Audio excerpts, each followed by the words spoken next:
Real Madrid survives. And I think that's the real word to use in this video. They survive a match which had a lot of talking points, whether it came down to how Real Madrid played, whether a lot of Barcelona fans are saying Vardrid, they got 2 penalties. Real Madrid just had 4 penalties in 5 games. Whether it comes down to the performances that we had from certain players, whether it comes down to Sociedad hitting the woodwork 3 times, and whether the fact that I'm ill and I'm still trying to do content for you guys. A lot of things to talk about. But like I said, the most important thing is that we survived.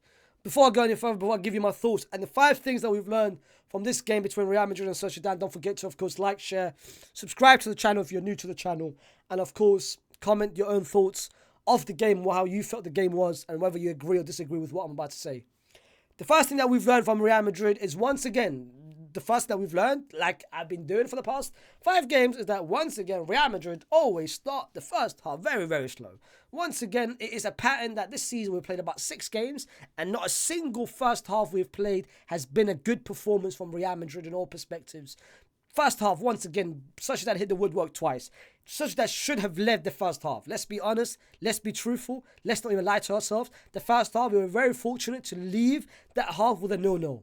I'm not sure how we did it. I'm not sure what we did, because defensively, we were very open in so many stages in that first half. Sociedad, they pressured with about 4 to 5 people. We always committed mistakes, and all the mistakes that we committed led to the counter-attack, led to the pretty much defensive transition that we lacked, and Sociedad hit the woodwork. One with Lukic and one with, of course, and towards the end of the first half, where we were very fortunate. We had a couple chances in the first half, and I feel like in terms of, if you compare our performance, our first half performances, that's the key word, our first half performances today with the other games, maybe this one was the better one out of all of them, but still it's very poor. There was no intent. There was no creativity. There was no one showing any support, any sort of movement. The only people that actually tried to create for someone was Arda Guler.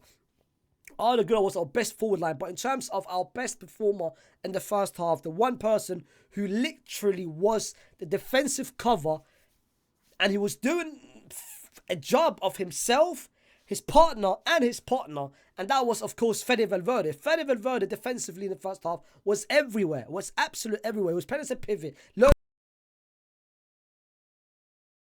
Only defensive cover in the first half, bro. He was doing the job of Arda Guler, and he was doing the job, of course, when Brahim Diaz went down and Luka Modric. He was everywhere defensively, and without Fede in the first half, we would have been pretty much down by 3 or 4 goals. Second half started a bit better, but the first 26 of the second half, where was the defensive communication? Once again, Sadiq hits the post, and the third time Sociedad hit the woodwork. So like I said, the first thing that we learned, the first half always poor. The second things that we learned, the penalties. Let's not even lie to ourselves. You guys already know the content that I do and how I do my content. I'm never biased, and I always say how things are. Sometimes it gets me in trouble because a lot of Madrid fans, they always say to me, why are you always complimenting Barcelona? But like I said, this channel is nothing about bias. If you play well, I give you credit where credit's due. If you play bad, I say how it is. I'm very objective.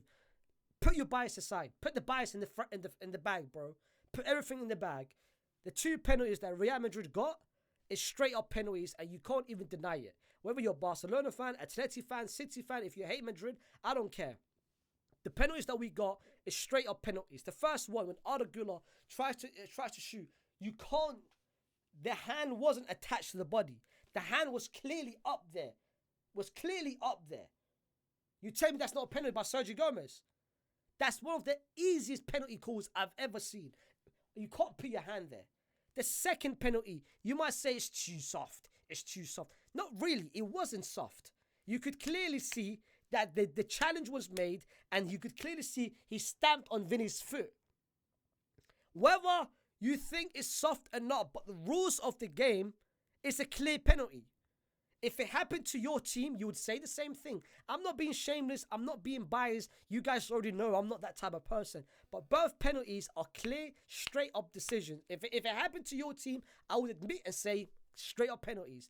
You can say Vardrid, you can say that we didn't deserve to win, because that's the third thing that we learned. Let's be real, we didn't really deserve to win this game. We were very fortunate to leave with 3 points. But at this stage of the season, where all of our players are injured, 3 points are better than nothing. 3 points are better than performances. Once everyone is back, once Jude is back, Tchouaméni's back, Camavinga's back, when everyone's back, and we still perform like this, that's a problem. That's a concern. But everyone's away. We're going to Anoeta. The last four times we've been to Anoeta, we've only won twice. Last year we won by Arda Guler, but at that stage the season was pretty much over and Real Madrid was winning the league. And that's why we kept, of course, rotating the team. The year before that, we lost 2-0, bro. So Anoeta is not an easy ground to go to. So I would rather take the 3 points when everyone's injured, especially with 4 points away from Barcelona, which isn't really a healthy lead. At least now, with this win, it puts a bit of pressure before Barcelona goes to Girona tomorrow. So I would take the 3 points. You can say Madrid didn't deserve to win, which I agree with. I don't think we deserve to win either. I do think we were very poor, very sloppy, and I do think Sociedad should have at least had 1 point, especially with the amount of chance they had in the first half and the beginning of the second half. We didn't play well. We weren't amazing, but we were clutch when we needed to be clutch, and we were very fortunate by the decisions that went against us because, let's be real, both the penalties was clear penalties. The fourth thing that we learned is, once again, honestly, I do believe this with my heart and with everything that I say, is that Arda Guler should be a guaranteed starter for for Real Madrid. Should be a guaranteed starter for Real Madrid until, of course, Jude comes back, Tchouaméni comes back, and Camavinga comes back. When Tchouaméni comes back, he, of course, will take the position of Luka Modric. When Jude comes back, he will take I think he should take the position of Rodrigo. I don't think we should bench Arda Guler. When Camavinga comes back, when all of our midfielders are back healthy, then put him on the bench. But at the moment, when everyone's away, Arda Guler can't be benched away because he's the only person that is able to provide the creativity and the progression and the ball carry to help Mbappe and Vini. He's the only player that can do that.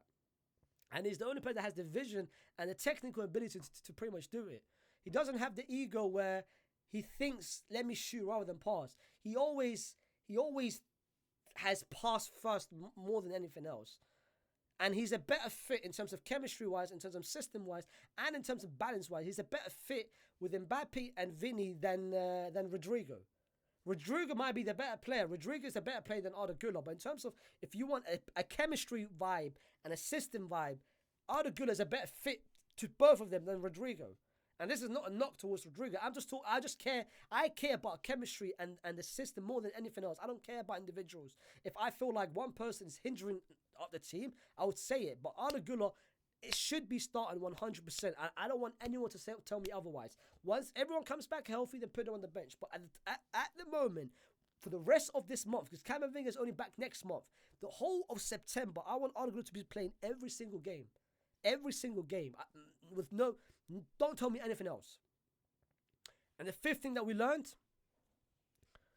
how many times can I say Fede for you guys to understand how important he is? How many times can I say, keep mentioning his name, keep glazing? I don't care if I'm glazing. I don't care if you think I'm glazing too much. Every single time I'm glazing, this and that. But how many times can I say for you guys to understand how important he is? Because in the second half, Luka Modric, you could see it. The fatigue got into him. The first half, he was better than the second half. But you can see the second half, he got dispossessed so many times. Arda Guler got dispossessed in the second half as well. Fede was the only one providing the cover defensively, bro. How can you be the lone pivot, the double pivot, do the job of not just yourself. You're doing the job of yourself, your partner on the left-hand side, and your partner on the right-hand side. You're doing it at an incredible level, at 10 out of 10 level. Bro, it's a joke. He is a joke. And when I say to you guys, he is the best midfielder in the world today, I'm not lying to yourself. I'm not being biased. I'm not doing anything.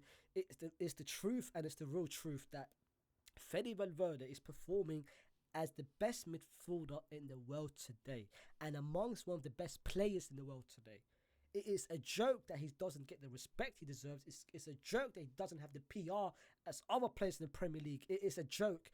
Maybe he's not as glamorous as anyone else. Maybe he doesn't have the skills and the dribbling and anything else. But I swear to God, if you want influence, if you want impact, if you want someone being an X factor throughout his whole team, if you want importance, you're looking at Fede Valverde. And there's no debate, there's no argument who's been the best Real Madrid player this season. It's been him. There's no argument to see who's been the best player for Real Madrid. This game specifically, it's him. Every time he's Madrid best player. Every time he's the most important player for us. And especially today where we had no Chimeni, we had no Jude, we had no Camavinga. Our players are fatigued. Vini was fatigued throughout the whole game. Vini didn't have the best of performances, but he was fatigued. He just came from Brazil 2 days ago. But guess who kept helping us on the defensive end and kept us helping us with a clean sheet? Yes, we got lucky with the woodwork, but other times, bro, he was everywhere. He was everywhere in the midfield today, bro. And he came back from South America 2 days ago. 2 days ago. And he still has the heart and the passion to run 90 minutes, even the 90th minute where he dispossessed Kubo. 90th minute, he's still running around where it was 2-0, where we won the game. We are not worthy, man. We are so lucky to have him in our team. In terms of my player ratings for each person, start with Thibaut Courtois. Thibaut Courtois deserves a 7 out of 10. Solid, good saves. Of course, got fortunate with the 3 times that hit the woodwork. But look, this team might be the end of me. If we keep playing the way we're playing right now, man, I might be dead, bro. Please, can we please just give a convincing performance for 90 minutes from the first half to the second half? Why you guys trying to kill me, man? Why you guys trying to kill me, man? Well, you guys might be the end of me, man. Can I just see a good performance for 90 minutes for once? Please. But Thibaut, 7 out of 10. Danny Carvajal, first half was very open on the left-hand side, but second half recovered very well. Made some crucial stops. I will give him as well 7 out of 10. Rudiger, Militao, shaky in the first half, but second half was much better. Rudiger, for me, stepped up massively. Both halves was important with important clearances. There was one chance where it was 2 versus 1 in the first half, where Rodrigo tried to dribble outside, where it was a corner, short corner. Rodrigo tried to dribble, got dispossessed, and it was Sadiq running. It was 2 versus 1. Rudiger was trying to backtrack, but great defensive IQ by Rudiger by stepping up. And then the pass was made by Sadiq. Sadiq should have released it sooner, but great to step up. And of course, it was called offside. That just shows the defensive IQ by Rudiger. Rudiger deserves an 8. For me, he was our second best player. Deserves an 8.5. Mendy, first half, he was abused on the left-hand side. The second half, he did well to pretty much stop and cover Kubo. Kubo was very quiet in the second half, and that was the job for Mendy. Mendy gets a 6.5 out of thing. Fede Valverde, I'm leaving him to the end. Luka Modric, great first half. Second half, I'll give Luka 6.5. Arda Guler was lively. He was dispossessed a couple of times. He was lively. He was trying to make something happen out of nothing. Arda Guler gets 7.5. Mbappe, Vini, and Rodrigo. I think Mbappe was the better of all the performers. Vini was very quiet. Very, very quiet. Lost the ball a couple of times. I don't blame Vini a lot because he just came back and he was fatigued. He played 90 minutes with Brazil back-to-back games. He came back on Thursday, never trained with the first team. So I don't blame him. That's why Rodrigo didn't start. I saw a lot of people overreact. Why did Rodrigo not start X, Y, and Z? Bro, he just came back as well. I'm not upset with Vini and Rodrigo. Again, fatigued. Mbappe was our best forward. Yes, he missed the chances, and he had 2 chances in the first half, but he was lively. He was trying to create something. He was trying to progress, take the ball, take people on. Yes, he got dispossessed, but he was trying to do something, which I want Mbappe to do. Don't just stand still, wait for the ball to come to you. Take people on, do something. So Mbappe, I'll give him 7. I think him and Arda was 7.5. But Fede Valverde, bro, 9.5 out of 10. 9.5 out of 10. Without him, we would have lost this game. But crucial 3 points for Real Madrid at Anoeta, away from home. It takes us now 1 point away from Barcelona heading into tomorrow's game. I will be doing a watch along because a lot of people, over 1,000 people turned in for this game. Madrid, I was doing a watch along for Madrid and Sociedad. Over 1,000 people turned in. Most of them was Barcelona fans because they were hate watching.